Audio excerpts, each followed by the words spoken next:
Hi, I am Ariel, and welcome to Bookish English. In this podcast, I am going to talk about English vocabulary. Now, let's get started. This is when you do something or you try something simply so you can move on. For example, let's say you've been talking about going skydiving for years and years. You research it, you look at different websites, you talk to people about it, but you've never actually done it. Someone might say just go skydiving so you can get it out of your system. So once you do it, you can stop researching it.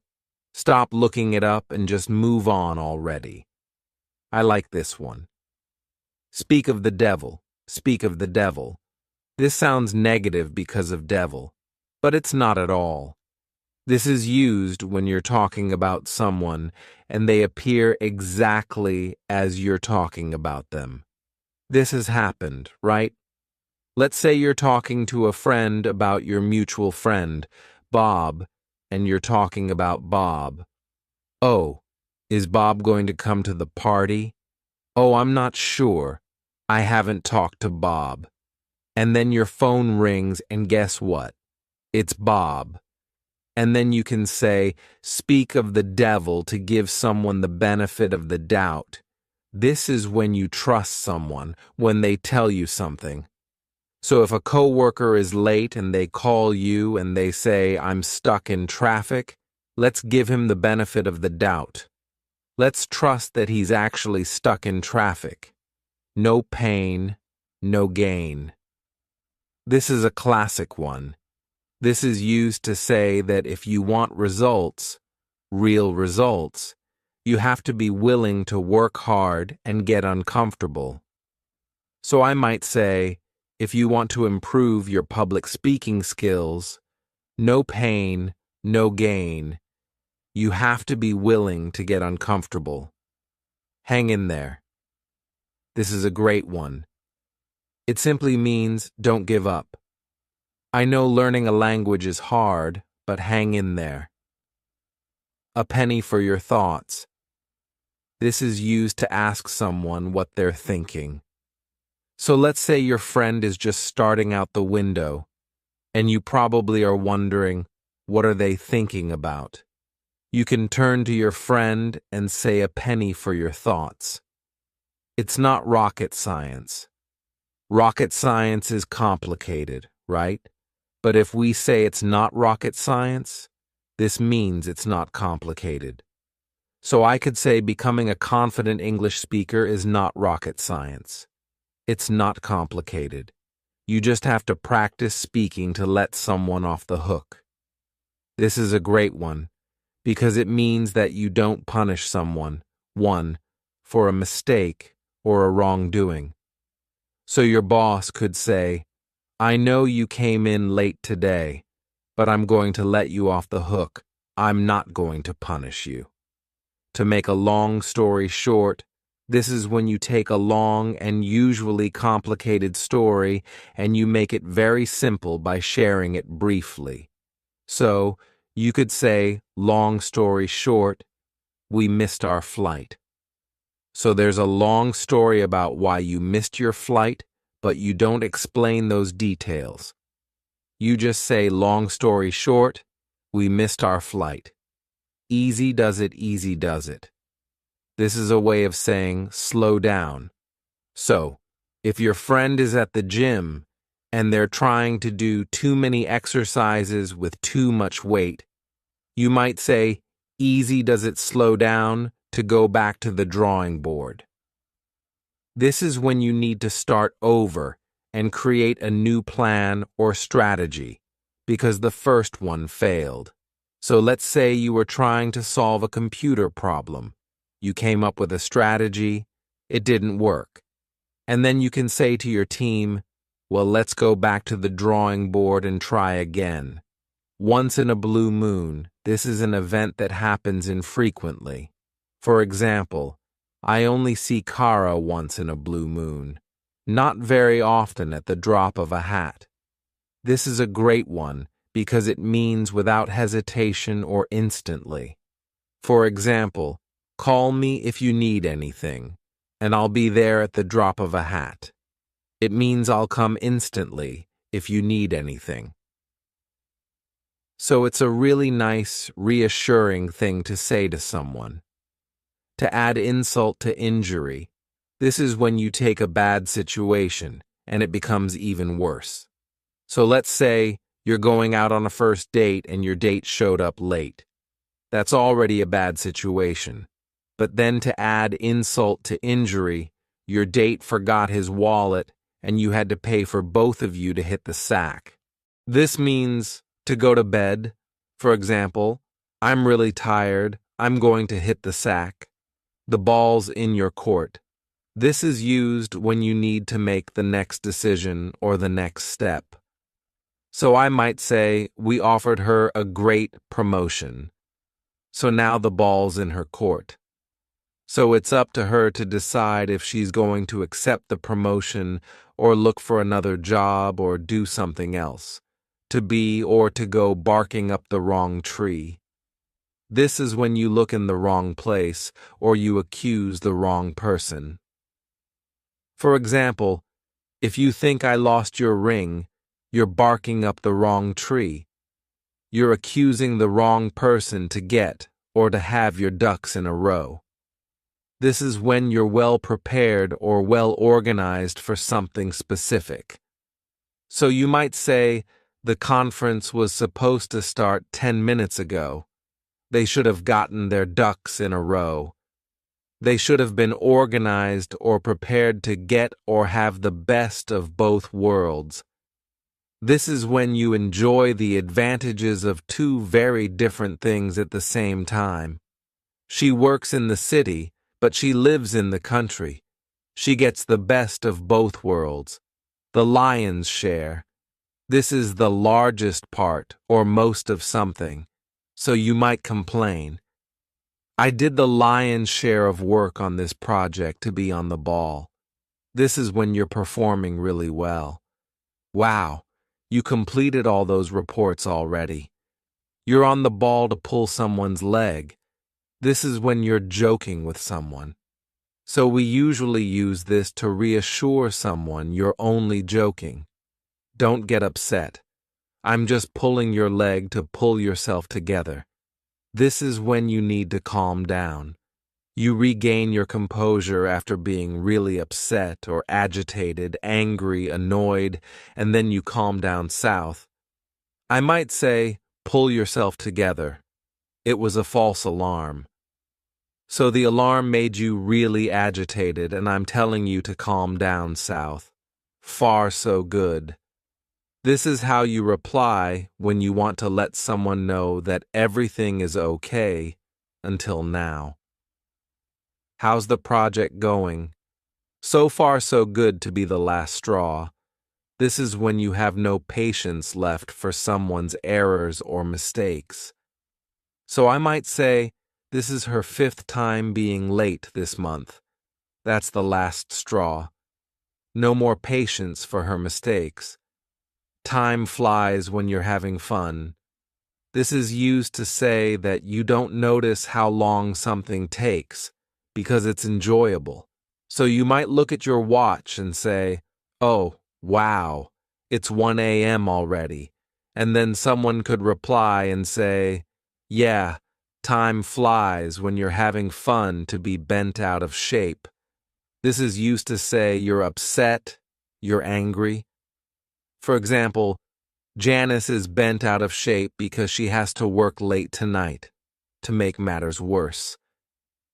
Matters in this sense means problems to make problems worse. So I might say, I have to work tonight. And to make matters worse, to make that situation even worse, I have an early appointment tomorrow. Don't judge a book by its cover.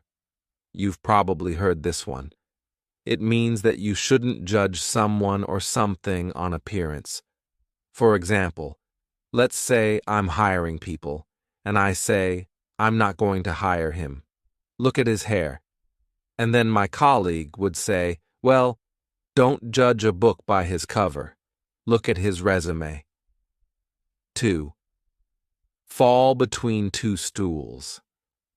This is when something fails to achieve two separate objectives. So let's say you plan to watch a romantic comedy movie. That movie is supposed to be romantic and funny at the same time. A romantic comedy. Two objectives.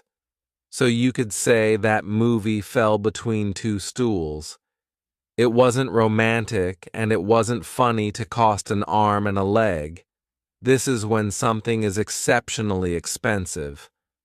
Now, airline tickets are usually expensive, but exceptionally expensive. Even more expensive than usual, I might say. My flight cost an arm and a leg to cross a bridge when you come to it. This is used to remind someone that you only need to deal with the situation when it happens. So your friend might be concerned. What if I forget all my words during my IELTS speaking exam, and then you tell that friend cross that bridge when you come to it? Worry about that problem when it happens to cry over spilt milk. This is used when someone complains about a problem or a loss from the past. So let's say I had a party weeks ago, and now I'm complaining. I can't believe John didn't come to my party. Well, my friend can say, don't cry over spilled milk. It was 3 weeks ago. Why are you still talking about it? Curiosity killed the cat. This is used to say that being inquisitive or asking a lot of questions can lead to an unpleasant situation. So let's say your husband or wife is planning you a surprise birthday party, and you try to ask a lot of questions. What are we doing? Where are we going? Who's coming?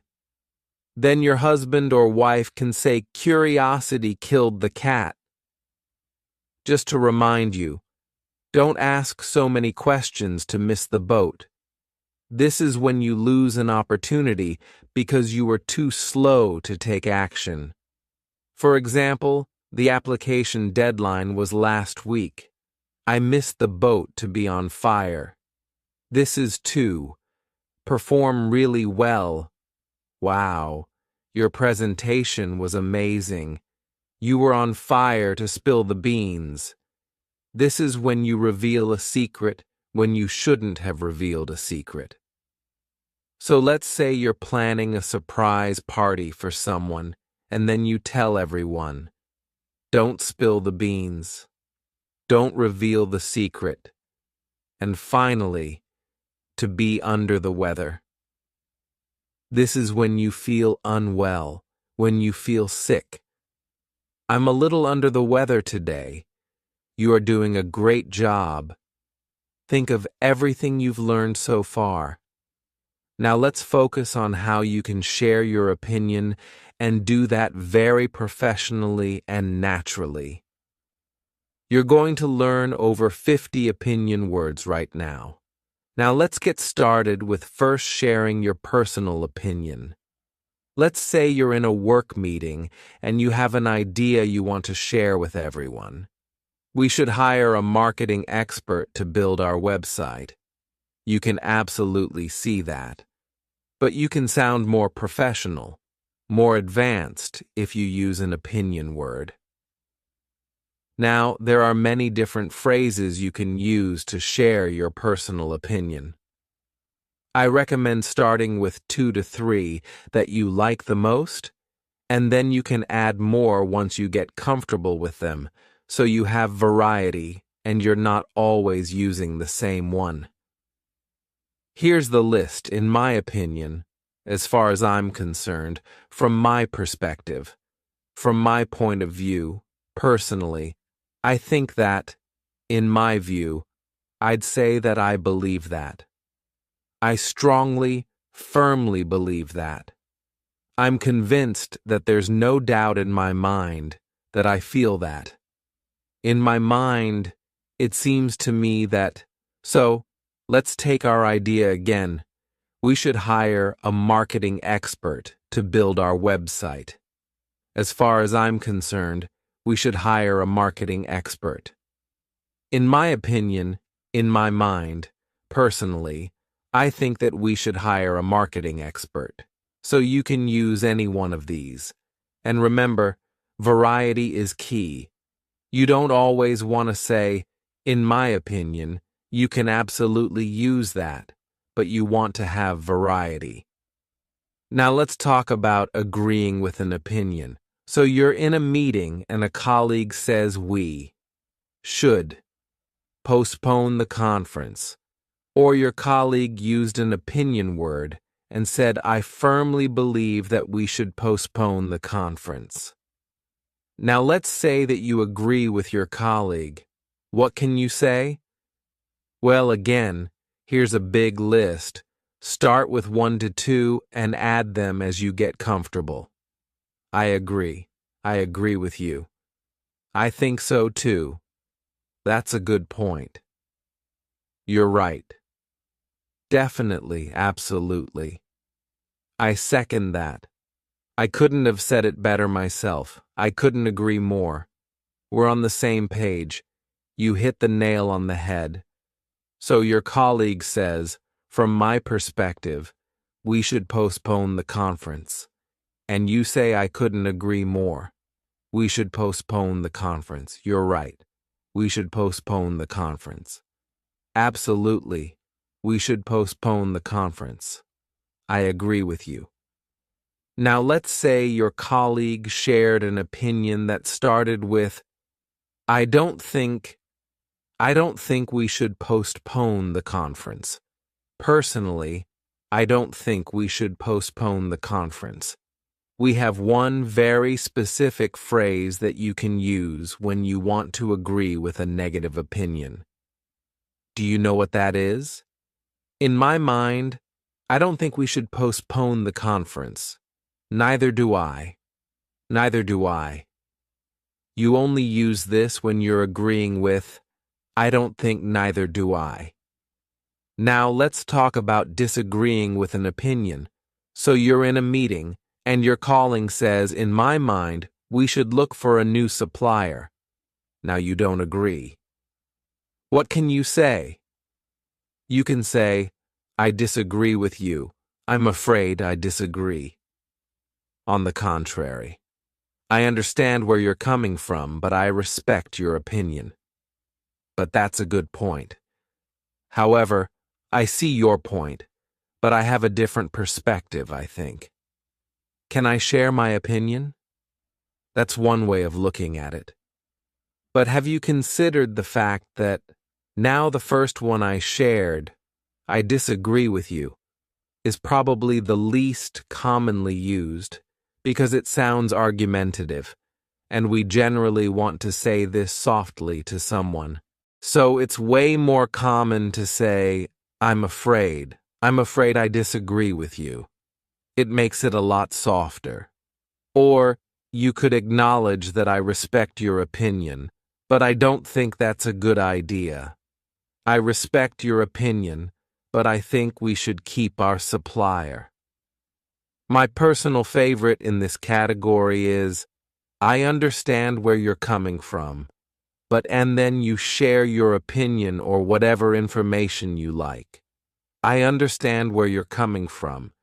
This is another way of saying I respect your opinion. I understand where you're coming from, but right now isn't the best time to change our suppliers because it's our busiest time of year.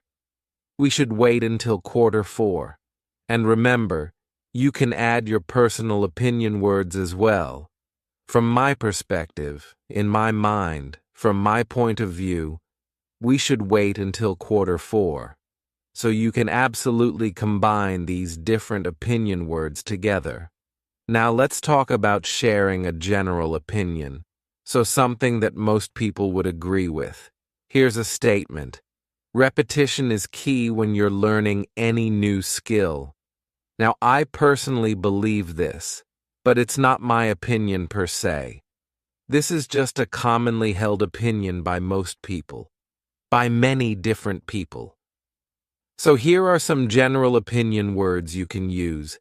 It said that it's believed, that I've heard, that it's considered, that it's generally accepted, that most agree, that some say that. It goes without saying that researchers, experts suggest that. So, I could say it's generally accepted that repetition is key when you're learning any new skill. And personally, I agree. And personally, I couldn't have said it better myself. So you absolutely can share a general opinion, but then agree with that general opinion using one of the phrases you've already learned. Or maybe you want to disagree with this statement. Well, then, of course, you can use one of the phrases to disagree. On the contrary, repetition isn't that important. I'm afraid I disagree. Repetition isn't that important in my mind. And then you can share your opinion. And finally, let's talk about how to ask someone for their opinion. So let's say I shared a general opinion. Most agree that repetition is key when learning a new skill. And I want to ask for your opinion on this specific topic. I can say, do you agree? What's your opinion? What do you think? What are your thoughts? What's your view? How do you see the situation? What's your take on it? What about you? How about you? Has that been your experience? What has your experience been? Are we on the same page? Is that something you would support too? So if you're talking to someone who's currently learning a new skill, it could be really interesting to ask them, has that been your experience? What are your thoughts on that? Do you agree? I've saved the best for last, because one of the easiest ways that you can sound more advanced, more professional, more fluent is by using transition words. They are the secret to really elevating your English. So now you're going to learn 50 of the most common transition words. So what exactly are transition words? Well, transition words are individual words or groups of words, phrases that you can use to organize your ideas and to show connection between your ideas. They're commonly used in academic or formal writing, but you shouldn't limit their use to just that, because you can absolutely use them in your spoken English, and you should use them in your spoken English to sound very advanced and professional. And if you watch to the end of this video, I'm going to share how you can use transition words to expand your ideas and to take a really simple idea and be able to talk on that idea for longer using transition words. So stay right to the end. So let's get started. You're going to learn over 50 transition words in this lesson. Don't feel overwhelmed. Just add them to your vocabulary as you go. Our first group of transition words are used to show cause and effect, causation. So here I have two separate ideas. I spilled my coffee. I changed my shirt. Now this is where we can use a transition word to combine these ideas together and to show the relationship between them. I spilled my coffee. As a result, I changed my shirt. Cause and effect. Here are the transition words in this category, and they're listed from most formal to least formal. So you can take a screenshot of this consequently, hence, accordingly, thus, for that reason, as a result, therefore, and so since, because due to now the example I gave you. I spilled my coffee as a result. I changed my shirt. This is a casual statement. It might sound a little odd, perhaps out of place, to use a very formal transition word such as. Consequently, in such a common everyday speech, I spilled my coffee. Consequently, I changed my shirt. You could absolutely say it, it's grammatically correct, but the choice of transition word is just a little too formal. So do not think that formal is the best. And you absolutely should use formal. You should use formal when your ideas are more formal, they're more academic, they're more professional in a business context. Let's look at a business context. The project is over budget. We have to cut cost. So again, we'll show our cause and effect. We'll use a transition word to combine these ideas. And because it's a more formal context, I can use a more formal transition word. The project is over budget, hence, consequently, thus we have to cut costs. Our next group of transition words is chronology. This is how events are related based on when they occur. So, think of time. Here are 3 events. I went to the store, I worked out, I made dinner. Now, of course, we can add first, second, third, first, next, finally. That's chronology, and it instantly sounds more organized and more advanced when you add the transition words. So let's review the transition words in this category first. Firstly, to start to begin at the beginning at the start. Second, secondly, after, afterwards, next, then subsequently, later. Third, thirdly, after, afterwards, next, then, subsequently, later, finally, lastly, last, but not least. Now notice that for the second and third events, many of the transition words are the same. You can use after for the second and third event, or you can use next for the second and third and fourth and fifth event. But you might want to avoid that so you don't sound repetitive using the same transition word again and again. So you can use next, then subsequently, finally. So you can use the different transition words just to show off your advanced vocabulary. Our next category of transition words is to show contrast when you have 2 opposing ideas. Let me give you 2 ideas. I love ice cream. I'm lactose intolerant. So can you see how these 2 ideas are in opposition? I love ice cream is great. It's a really positive thing, but I'm lactose intolerant. That's negative, and it also means that I can't eat ice cream. So those ideas are in opposition, so we can use our contrasting transition words. However, but I love ice cream, but I'm lactose intolerant. Same thing. The transition words are listed from most formal to least formal. Again, you could say I love ice cream. However, I'm lactose intolerant. But again, these ideas are quite simple, so you probably want a more simple transition word. Our next category of transition words is addition of similar ideas. I love ice cream. I love cake.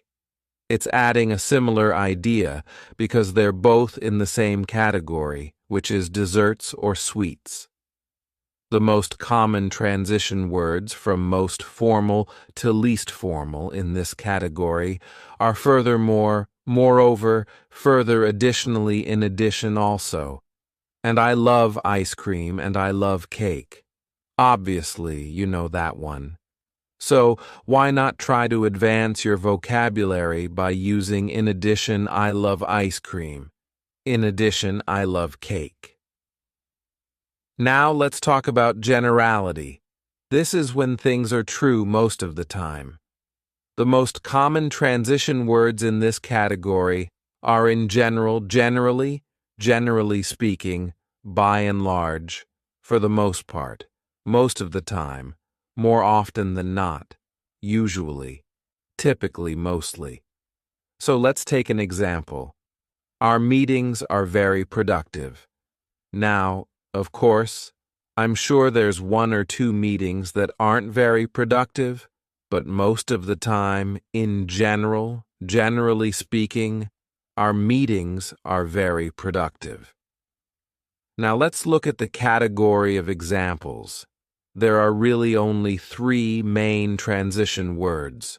For example, as an example, for instance, this software has really helped us.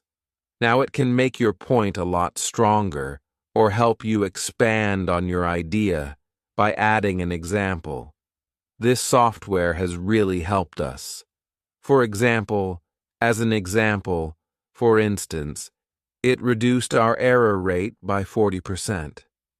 Our next category is emphasis. This category is used to make a point stronger by adding more supporting information. Let's take a simple example. I love pie. Now, what if I wanted to make this point stronger? I could say it's my favorite dessert. I love pie. In fact, it's my favorite dessert. I love pie. As a matter of fact, it's my favorite dessert.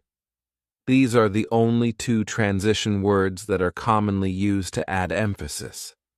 And finally, conclusion transition words. Notice, I just used a transition word. And finally, that is a conclusion transition word. Now, of course, in this category, we use these transition words when we want to end what we're seeing, end our speech and our presentation. Here are the most common transition words listed from most formal to least formal. In conclusion, to conclude, to summarize, in sum, all things considered, finally, overall, ultimately, in the end, to wrap up, to sum up all in all. So let's say I'm ending my presentation at work, and I want my colleagues to remember one very important fact. And that fact is, if we want to remain competitive, we have to invest in automation. Now, to let my colleagues know that this is the last point I'm going to make, my final point, I'm going to add a conclusion, transition word. Ultimately, if we want to remain competitive, we have to invest in automation. So now you have 50+ transition words to help you communicate your ideas in a very professional and organized way. Before you go, let me share a bonus tip with you. You can use transition words to help you expand on your ideas. So let's take one idea. In general, our meetings are very productive. Now I can pick any category of transition word. To expand on this idea, I could add a contrast. However, they usually run over time, so this is an opposing idea. Now let me give an example of my last point to add emphasis and to expand even more. For example, today, our meeting was scheduled to end at 11, and it went until 11:17. So let's expand on this even more. What was the effect of the meeting running over by 17 minutes? As a result, I was late for a meeting with a client. Were there any other effects? If there were, I could use an addition of a similar idea. Transition word. Additionally, I had to work through lunch to catch up, so your bags are packed and you're ready to visit North America. Let's talk about all the phrases that you need, starting with greetings. Now, as a tourist, you're going to be using these greetings when you go to stores, restaurants, or interact with service providers, like when you rent a car or book a tour. You can simply say hello because for more impersonal interactions, when you don't know the person socially, we just say hello. That's the standard greeting in these situations. You could also say hi there, so add there, hi there, hi there. When you go into a restaurant, a store, hi there. Of course you wouldn't wave, I'm just doing that. I guess you could. Hi there. Hello. Now, time is specific. You could say good morning, good afternoon, or good evening. Don't say good night because that's what we use before you go to sleep. So after 4 to 6 p.m., you can say good evening. Now only for morning. Thanks for watching today's lesson. See you soon in the next lesson.